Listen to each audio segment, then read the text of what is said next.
Good morning, Tobago, and welcome this morning to GMT. It's a very special series, Beneath the Surface, Straight Talk, No Chaser. I'm your host this morning, Rhea Richardson-George, and this is the day that the Lord has made, and we will rejoice and be glad in it. Certainly, we've had an interesting week thus far, chatting with Assemblymen, taking a look at some of their accomplishments, achievements, and some of their goals for the future as we look forward to an upcoming election. For those of you joining us, you can catch us on Amplier channel 102, Digicel channel 33, Flow channel 121 and 130, and online Facebook and YouTube. We're really happy to be with you this morning. Viewers, this morning we are chatting with Assemblyman Niall George, of the area representative for Plymouth Blackrock, also the Assistant Secretary for the Division of Tourism, Culture, Antiquities and Transportation. Again, it is Straight Talk, No Chaser. Good morning and welcome. Good morning, Rhea. Good morning, Tobago. It's good to have you on the program with us today. It's good to be here.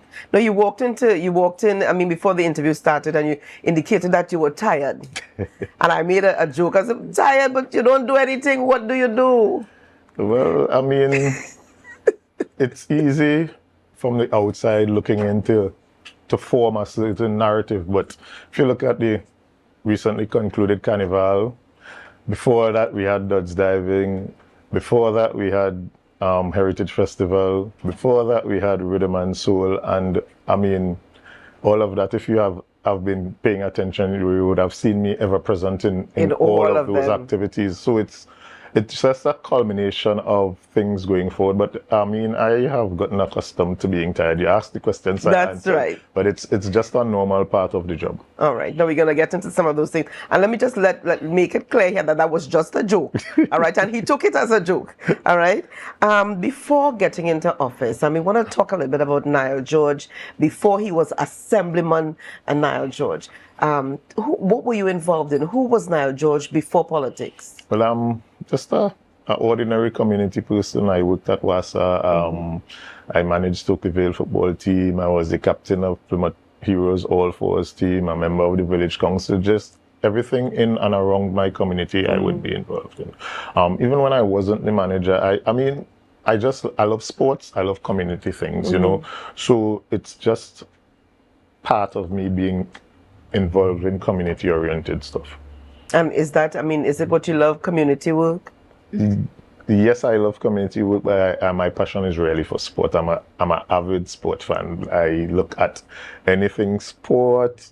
The job does not allow me to follow sports like I would have before, But one thing that I would say is that sometimes you really do not understand your passion, some of your passions, until you are thrown into it. Because I came into culture, no cultural background, nothing like that. But I have grown to love it. It's a part of me now.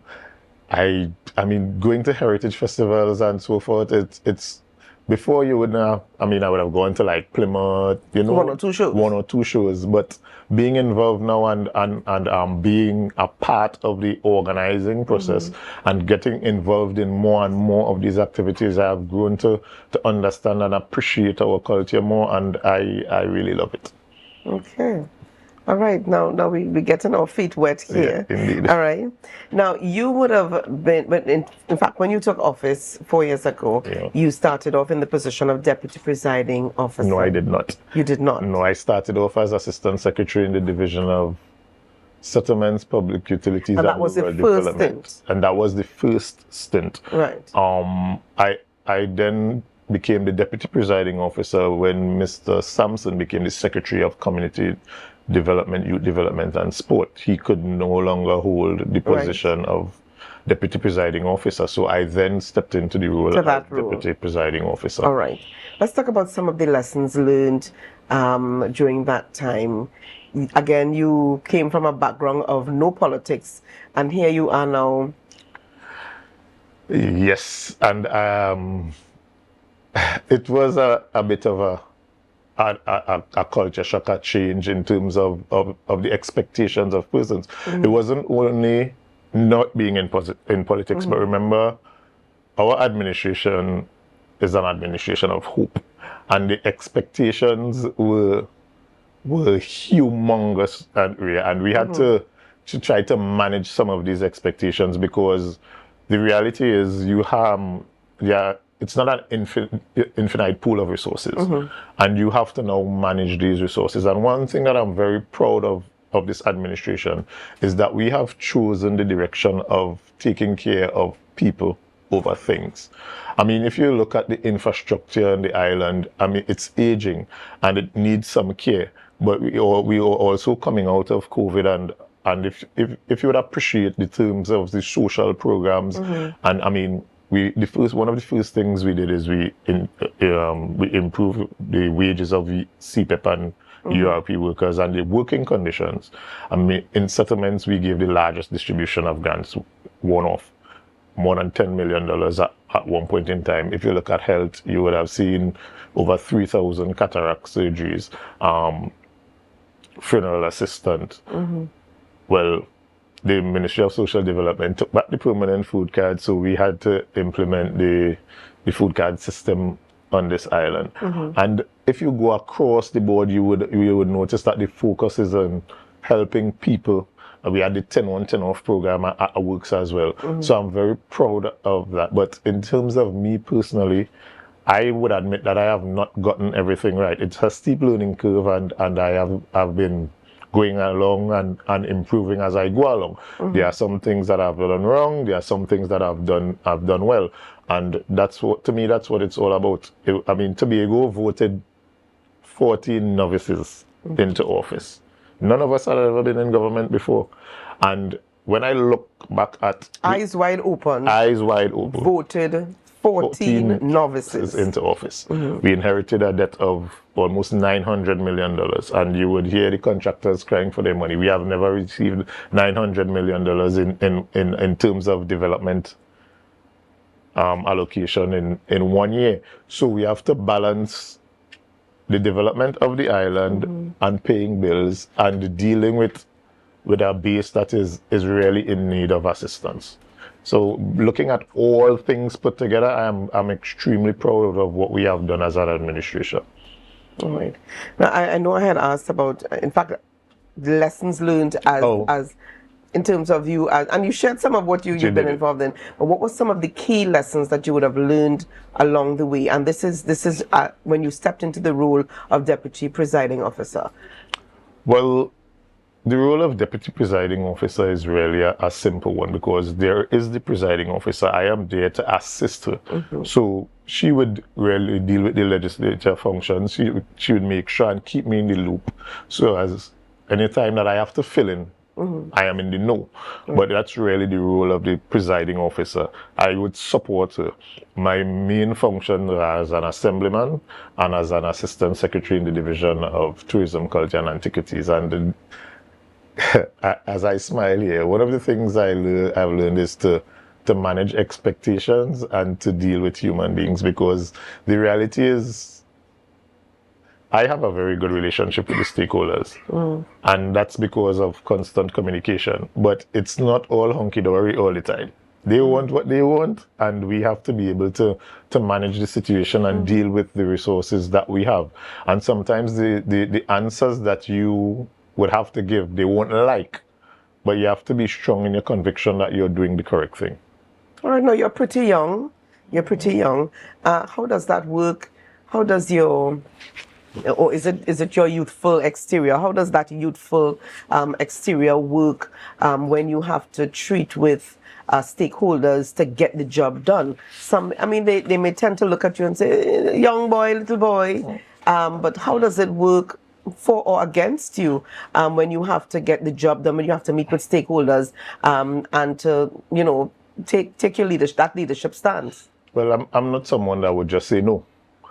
It's about the dialogue, explaining why certain things can't happen. It's not just saying, well, that can't happen, and this. It's not. We're not going to be able to do it this way because of such and such. And I take the route of explaining and having the conversation. Whether I am 18 or I am 60, I'm the person in the position. I am the person that has to be responsible for the public purse, and I will make the decision based on the facts that are given to me, and I will explain that. And I mean, that's just it. If they are, if they can't accept that, then I'm sorry, but that's just the way it goes. I have to be accountable for the public purse. All right, let's talk a little bit about some of the challenges that you would have faced now. Uneasy is the head that wears the crown. Yes, it is. All right, and this is you here as Assistant Secretary for the Division of Tourism, Culture, Antiquities and Transportation. Some of the challenges that you would have faced being able to deliver. All right, so this wouldn't just be singled out to myself. In terms of legislatively, as an assistant secretary, the act doesn't really speak to an assistant secretary.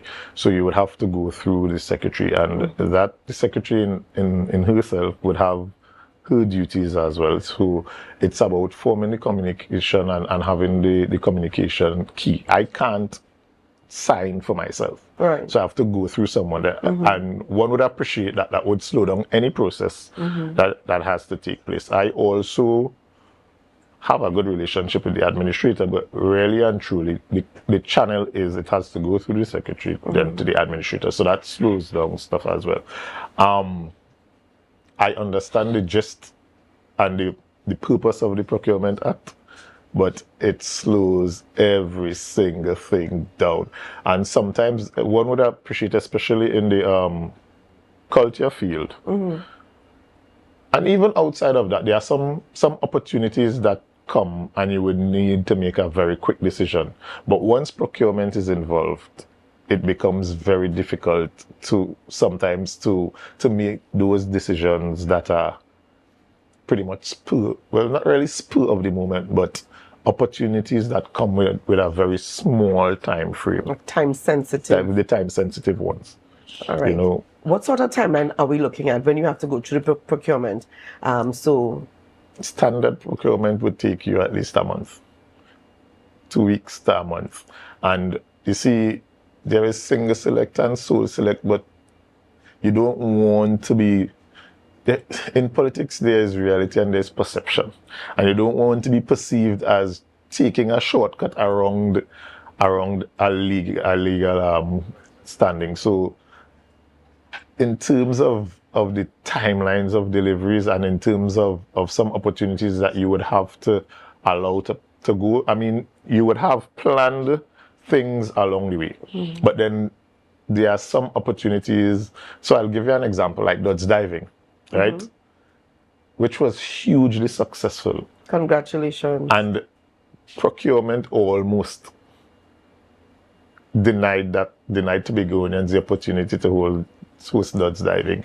And that would have been so bad for this island and this island's economy, because what we saw this year is just the beginning. It's going to be bigger and better, and I really can't. The ink is just dry and some new things that I cannot release as yet. Okay. But I'm sure to tell you that pretty soon Tobagonians will be blown away by the huge strides we have made in terms of what Dutch diving is going to bring to Tobago in terms of not only economic value, but in terms of marketing for our island and the viewership that would be looking at it. All right. But we're gonna take a quick break here, but when we come back, we're gonna delve a little bit deeper into the Assemblyman Niall George, and he'll tell us a little bit about how life has changed for him within the last 4 years since taking office, and we're gonna get a little bit more into some of his accomplishments before we get into the goals for the future. So viewers, stay tuned. It is Beneath the Surface. Straight talk, no chaser.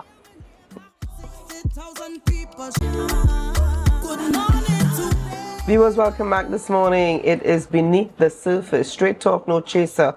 And we're still chatting this morning with Assemblyman Niall George. Now, just before we took the break, we were talking about some of the accomplishments and achievements.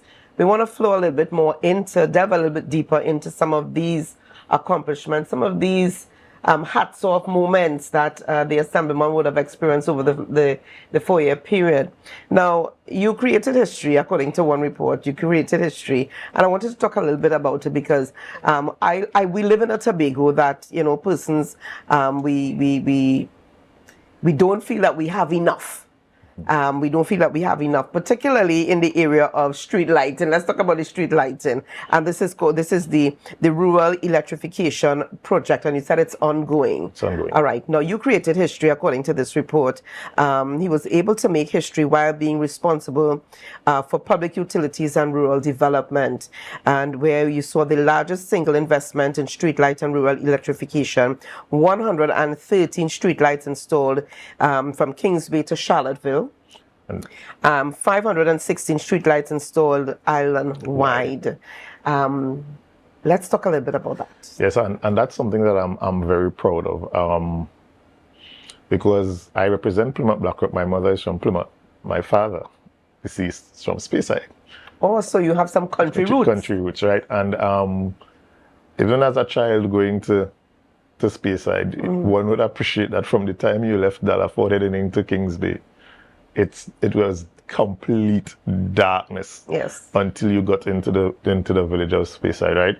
So we invested approximately $3 million into street lighting, and that's the largest injection at one point in time. We had conversations with T&Tech in terms of an arrangement where we could pay some upfront and some as the monies became available. They told us no. We'd have to get the total injection, right? But the ironic thing about that, Rhea, is that we paid the total sum, and then they were unprepared because they didn't even have the number of street lights on an island. Available. So it took us a while. They had to order. So we paid this money, and in turn, we now had to wait for them to deliver it. Would have had. Yeah. So, but it wasn't just that area, it was around the entire island. Each district benefited from it, and that's something I'm very happy about, because although I am the area representative of Plymouth Blackrock, I swore to serve Tobago as well. And this was while you were at the division of settlements. Yeah. Yes.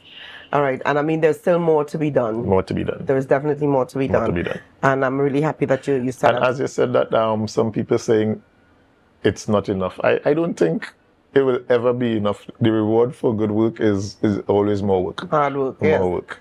No, I mean, we live in Tobago, and I live in the east, and we have seen, from Hope, John Dial, as you go along that beach stretch there is room for improvement where streetlights are concerned. I mean, if you have to get home to see clearly, it must be before 6:30. And again, that's where I continue to speak about the tempering of the expectations. And it's normal human nature when you see your neighbor getting something that someone would say, well, what's wrong with me? But we have to go bit by bit. And we are conscious that the entire island is in need of these services. But as I would say again, we would only be able to do as the resources are available. The area between Kings Bay and Speyside, one would have to appreciate that in terms of the tourism thrust. You have the Kings Bay beach there, you have the Speyside, Charlottesville, where Pirates Bay and all of these areas are instrumental to our tourism products. So there are factors that go into considering which areas would be done and when. But we are mindful that each district on the island needs to be serviced. All right, and that is the truth. That's the truth. All right, let's talk about how your life has changed since taking office. The last 4 years, it's been a long time. What has happened in your life that has made a significant impact on who you are today? Well, I moved from being a father of one to pretty much a father of a district. Everyone now comes to the area representative, and in some terms, sometimes things that people come to you at, you're wondering, well, why aren't you going to the private sector to assist in some of these things? Every single event that is thrown, every single thing that is done in a district, a letter would come to you in terms of some sort of assistance. When you'd have funerals, it's just so you try to attend all of these functions? It's impossible for me to attend all. I would try to attend as many as I can. I would try to send some sort of representation. I would try to offer some sort of support, whether it's in terms of getting some tents, some chairs, whichever way that you can assist. But it changes your whole. There is no privacy in terms of. I mean, you would go out to have dinner and so. What I laugh at is they'd be like, I know now is not the best time, but but you know, and you just have to be patient. You have to listen. You can't help everyone. It's impossible. And I mean, I just try to do the best that I can do and leave the rest with God. How has that impacted your personal life? I mean, trying to be everything to all men. It's as Megan said before. Sometimes people would think the way that we're doing it, we're making it too easy. But it's not an easy thing to separate work from home. Sometimes without you even realizing it, you take the work home. And in terms of taking the work home, I mean in terms of the stresses of the job sometimes, you know. But when I get home, I try to take a little half an hour, sit down, decompress, you know, call back the people that I didn't get a chance to answer during the day because I may have been in a meeting or so forth. Because one of the things that I would have put in place is, if I'm in a meeting, I would let my PA answer my phone. And they would just tell you, no, I don't want to speak to you, I want to speak to the assemblyman. So even if you try to put some systems in place, sometimes it's very difficult because, and that's understandable in this very small, intimate society that is called Tobago. They would pretty much tell them, no, I didn't vote for you. I would like to speak to the assemblyman. I guess, and rightly so. And rightly so. Now, I want to share a little bit of a conversation that we had even during the break, that you have just started exercising again. Yes. Why is that? Straight talk, no chaser. What? Well, one would appreciate that culture has probably the most stakeholders in any division in Tobago. And you would have meetings at work with staff, meetings at work, and sometimes in these long meetings, they would go past your lunchtime, and you are now in a situation where you're eating very late, if at all. What is available? Eating what is available. The wrong thing. Which most times are the wrong things. And then the long days, you have to find a way to fit it in. And I have made a conscious decision to take back control of my health, because I did not enter politics like this. And I do not intend to go out of politics out of shape. So I've started exercising again. I have changed my diet and I've started eating right again, because I mean, at the end of this, I am responsible for me and I have to take care of myself at times. Okay, so is it walking, running?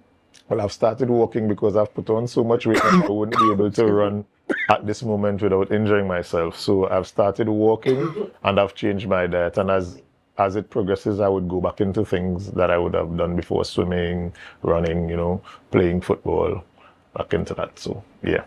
Now, you did mention earlier on that you are very heavy into sports, but because of politics, you just haven't had the time. I still am able to follow bits and bits, but I was an avid sport fan. I would even think like American football, golf, equestrian. Once there's a sport involved, I look at Olympics. I mean, track and field. I would have followed it all. All right. And I hope you get a chance to get back involved. Let's talk about some of the concerns and the areas. Now, within your electoral district, Plymouth, Blackrock, we want to talk about some of the concerns within the community. We notice here that 2 other persons have also nominated themselves, vying for the position of area representative, or putting themselves out there to represent the area, coming up against you. Yes. What does it suggest to you? Is it that, according to Megan Morrison, you've made the job look too easy? Are they dissatisfied with your representation? Or what is it? Well, we are living in a democratic society, and the TPP is a democratic organization. I can't speak to the ambition of others. You know, there would always be people for and against. No matter what you do, you would have people supporting you, you would have people against you. What I do know is that in terms of Niall George, there is a process. I go through the process, and at the end of the process, if I am successful, I hit the road as the TPP candidate. If I am not successful, I hit the road supporting the TPP candidate, because it's all about Tobago. Okay. And that's the most important thing to me. I look at it as I got a 4-year contract, and I am vying for another 4-year contract. Okay. So there is no animosity. There will be no animosity from Niall George at all, any which way that the pendulum swings. But in terms of the concerns in my district, my district is, I refer to my district as the most rural of the districts in the east, because although the name of the district is Plymouth Blackrock, it involves Fairbanks, Mount Hay, Marys Hill, parts of Union. East or west? Marys Hill? Yeah, this is west. This is west. This is west. Right. Parts of Union, parts of Wood. The borders of my district actually touch 6 other districts in the west. So it gives you, when you look at the name of the district, it does not tell the true tale of the size of the district. Okay. And the connectivity in terms of roads such as Orange Hill Trace, where they refer to as Macrabat, Mounty. These areas are in need of some serious upgrade in terms of road work. But these are things that have been left undone for 21 years. So you would also have to appreciate the nature of and the size of these projects. We're talking about simple roads that may take upwards of $20 million. And when resources are scarce, it would be very difficult to do these things. But now that we have, and this is on behalf of the people of Plymouth Blackrock speaking to the Secretary of Infrastructure, now that we are afforded some more resources, I do not expect all at one time, but I would love to see progress being made in terms of the infrastructural development in my district, because we live in the West, where when you look around, and I would admit that where most of the development has gone in the past. But if you pass through some areas in my district, you would have to admit that it was not shared in these areas. I mean, there are persons that own properties in these areas, but because of access in terms of roads, they aren't able to move to these places. And I believe that we could create economic activity in these areas by simple things such as roadways. You'd allow someone to build, or allow people to build, then you would have a shop, because you now have a population, and that's the way I look at it, All right, I'm glad that you mentioned, the size of your electoral district, yeah. and having it bound, with other 6 others, right? What sort of measures are being put in place to? Now, I know Plymouth to be somewhat of a business-oriented village, but what other initiatives are being employed to create business opportunities within the electoral district? At the end of the day, I guess as an area representative, you want to see your electoral district stand on its own. You want to see businesses popping up. You want to see people living, not just surviving, but living. So what are some of the initiatives? Well, the district of Plymouth is the only district in Tobago that has 3 tourist attractions in a very small space, which would be the monument, the Mystery Tombstone, and the fort, right?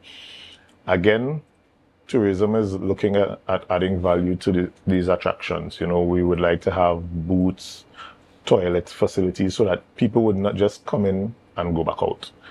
We want to set a platform where people could spend the time, like you could keep a picnic, because you don't have to worry about where the washroom facilities are and so forth. And then with booths, you would be able to buy food and so forth. So you could actually go there and spend the day. Naturally, in just the traffic being increased, the other businesses would benefit as well. But one of the problems that we have at the fort is that we are dealing with massive erosion of the land. And that's where that's one of the areas that the CAF loan that we were denied would have dealt with. And you see the knockdown effects, and I'm going to get a bit political here, right? I would sit in the house and hear the minority leaders speaking about what have we done, and we haven't done this, and they so care about Tobago, but he sits in the seat of Darrell Springwim and would have supported a government that would have stymied us at every single direction. All that CAF loan needed was a signature from the Minister of Finance. And was denied. And it was denied, just like the export license. You know, so these things are very close to me. When you sit outside, it's totally different from being inside. And at settlements as well, we did a draw for the Riseland, and I was there as the Assistant Secretary for the Riseland Housing Project. And that would have been 3 years ago. And to this day, all you needed were the approvals from central government, and we would not have received them. The Prime Minister came to Tobago promising to deliver that, and you would see the difference in the economic fortunes of the island, because a housing project is a large thing in terms of economic upturn for the island. All right. But we're going to pause here. We're going to take a quick break. Viewers, stay tuned. It is Beneath the Surface.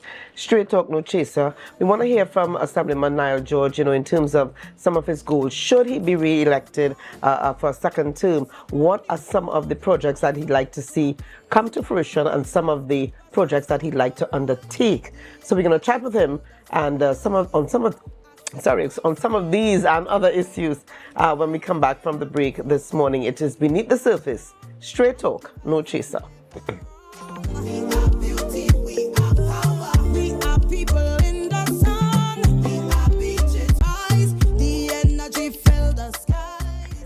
Viewers, welcome back. We're still chatting. It is Beneath the Surface. Straight talk, no chaser. Our guest is still on set with us, Assemblyman Niall George. And, you know, as we took the break a little while ago, we want to hear from him in just a little while some of his goals. Should he be re-elected as for a second term in office? Now, Mr. George, Assemblyman George, some of the word on the ground is that persons are not satisfied with your performance. And I know you spoke a little bit to that a little while ago. But how do you respond to that? I mean, you can't be all things to all men, but how do you respond to that? I would respond to that by saying that if you go to certain persons, they would say that the answer to that question could be politically motivated. It could be personally motivated. It could be that someone wanted something that they just could not get at the time. And you would go to other persons and the answer would be totally different. And after all, I was nominated, so you know that I had to have people supporting me in terms for that to happen, you know. But generally speaking, in terms of governance, it's not easy to be in this position when resources aren't there. Because, as I said before, we had a population with a very high expectation and a very, in terms of the resources to deal with it, it wasn't there the way we would like it to be. We have been working on creating streams of additional revenue, and we have been arguing for Tobago's fair share of the budget. And if you look now, you appreciate that the situation has improved a lot. All right. So, I mean, it depends on where you go. There would always be people for, there would always be people against. I just take the criticism positively, look at it, assess, and continue to move on. What would you like the public to know about public life or office, functioning in office, and that you think they just do not understand, or maybe that you didn't understand before getting involved in politics? It's a test on your mental toughness. It's a test on your mental strength. You have to have mental strength, because they are always going, even in the midst of positivity and a lot of things being done, there would be days when even you would question yourself in terms of when you're trying to get certain things done and you're just not able to get it done. It weighs on you. You're a human being as well. You're not a machine. You're an emotional creature, and you have to dust yourself up and keep on moving. Just keep on. Some of the things you just have to do. You know that there, as you said, there will be people for, there will be people against, but do. It's like the Tobago Carnival. Before it happened, we questioned it, and majority of those persons, sometimes you have to let the results speak for you, you know, so. But yeah, the one thing that I've learned is you just have to keep on moving. Okay. How would you grade yourself? A to F. A being the highest grade, F being, of course, the lowest. How would you grade yourself in terms of representation? An honest grade for me, I would give myself a C. I have room to improve, but as I said before, I won't beat myself up on it because it's not like, to be honest, it was OJT for a period, and as you have gotten to understand and learn the system as well, you are able to execute things a lot better, a lot faster now. So I would not be too harsh on myself. And if you were to look around again, this thing has to be judged in context. You know, if you just look at it, you hear the thing, governance is continuous being thrown around, right? The reality is we came into office and it's not like we could forget what happened before us. We said we would fix it, and we are fixing it. It may not be, the fixing may not be going at the pace that others would like, but we are fixing it. But the things to fix were so many that even though, and let me just say this area, one of the things that got us into problems before is that the population, if they don't see things being built, they don't feel as though things are being done, right? If you inherit a debt of $900 million as a government, and after 4 years you get that down to $400 million while still managing to keep the island going, you are doing an excellent job, because that debt that could be hanging over your head going forward, reducing that is very important. But the general public would not see that and would not rate that as something that is being done. Would not rate it as a success. As a success. But that is perhaps the most important thing that you can do for your island. You know, so it's not just about putting new things in place. It's about fixing and setting up structures to maintain the investment, the dollars, the taxpayers' dollars that you have spent, cutting that and still managing to do some new things, which is exactly what we have done, while focusing on keeping people alive. Are you accepting of the current position that you hold as Assistant Secretary within Community Development? No. Tourism. Within tourism, are you currently satisfied with your role, with your position? Yes, I am, because to me that's a controversial question that again, I like to put things into context, right? I appreciate the difficulty of the situation that the Chief Secretary is in, right? Because there can only be 9 secretaries, right? We increased the number of seats from 12 to 15. And there was no adjustment in terms of the legislation for the number of secretaries. So one would have to appreciate that there are more, and we then won 14 to 1. So we had 14 assemblymen, which would have been the largest number on one side, because even at the 12-0 when the PNM won all, they only had 12 assemblymen. So we started with 14 assemblymen, right? And then you add to that 3 councillors, that's 17 people, and only 9 secretaries. So, I mean, everyone aspires to move upward in any job, likewise myself. But I appreciate the 4-year period of being an assistant secretary. That allows me to learn the system, it allows me to improve, and I am here at the behest of the chief secretary. And wherever the chief secretary puts me to work, I will just get to work. But if given an opportunity to select, the chief says, Assemblyman George, you can select the division you'd like to function in. At that point in time, I would tell the chief secretary my answer. I wouldn't tell the public that, as I said. Well, it's straight talk, no chaser. No, it's straight talk, and the straight talk is that would be a conversation between the chief secretary and myself, not a conversation between the public and myself. If the public asked me that question, I would tell them that I serve at the behest of the chief secretary. All right. Let's talk about some of your goals. Should you be re-elected for second term in office? The main cry of my district is infrastructure, right? And I would like to see infrastructural improvement in my district. I mean, there are areas like Roselle, areas like Fairbanks, areas like Orange Hill, that if I could have access, proper access delivered in these areas, I know that I would have done something that no one has done in 20 plus years before me. And to me, that would be a great achievement. But in terms of the overall district, and this one is tied in between division and district, right? If you look at the district of Plymouth Blackrock, we have 3 playing grounds, we have 3 hotels, we have the beach football arena, which is an international standard arena.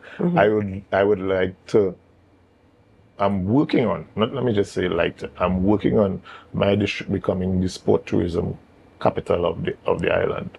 It's the layout and the infrastructure is already there. It's just for us to make the investment and push. We already have the Rainbow Cup and anything, the Rugby Sevens that takes place there. We have volleyball taking place there as well.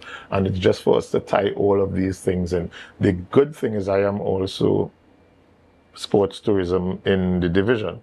And we are about a week or 2 away from presenting the sport tourism policy to the Executive Council that would allow for the build out of the sport tourism department.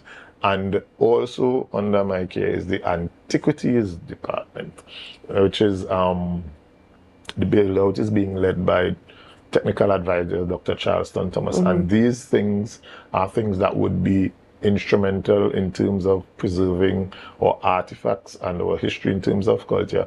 And well, Tobago being the tourism island of the two, most naturally we have to find different ways, not only the sand and sun and the vacationing, but different ways to bring persons to the island. Because one would appreciate in terms of building business, we need that artificial population to help us as well.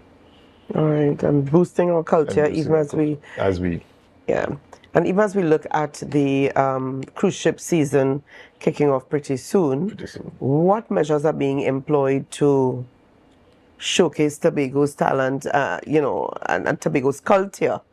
From a cultural standpoint, we have been encouraging groups to not only focus on heritage. You know, you could create a showcase that would encourage tourists to pass along, and you could use that as an avenue to showcase our talent. It doesn't have to be the entire show. It could be a tidbit, and that's part of the reasons why we would have problems in some persons not even wanting to come off of the cruise ship. It's about what are they coming off to, what's the experience, what do I have to see? What is there to offer? What are the offerings? You know, and that would also help in reducing the heritage bill, because then you would be able to make some money outside of the heritage season. So that's something that we have been encouraging groups to become more self-sufficient and look. It's not just about waiting for the Heritage Festival to come to the division. We have to work outside of the period as well, because you are a heritage group. It can't be that at heritage time alone, that's the only time you are showcasing your community's heritage or cultural products. All right, and finally here, what would you like to say to the people of Tobago? Even as you are vying, you're putting yourself out there again, you say, look, I'm throwing my hat into the ring because the TPP is the best vehicle to go forward, to carry Tobago upwards, to becoming the greatest little island on the planet. Part of the course. Don't be fooled. This is all part of the plan that they have been coming. If you looked at the last general election, the question is, what are they doing? What have they been doing? But we have focused on people over things.